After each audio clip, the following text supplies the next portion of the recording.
Esto es Videolibros para la Educación Básica, una producción del Taller de Radio Escolar, Escuela Básica CUNACO, Sexta Región de Chile.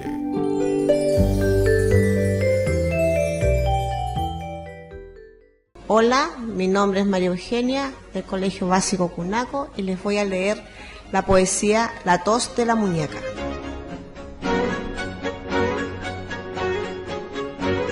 La tos de la muñeca. Como mi linda muñeca tiene un poquito de tos, yo, que enseguida me aflijo, hice llamar al doctor. Serio y callado a la enferma, largo tiempo examinó, yo poniéndole el termómetro, ya mirando su reloj. La muñeca estaba pálida, yo temblaba de emoción, y al fin el médico dijo, bajando un poquito la voz, esta tos solo se cura con un caramelo o dos. Germán Verdiales. Leyó para ustedes María Eugenia.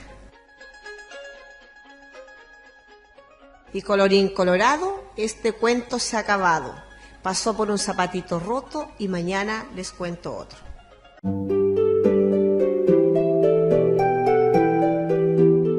Esto fue Videolibros para la Educación Básica, una producción del Taller de Radio Escolar, Escuela Básica CUNACO, Sexta Región de Chile.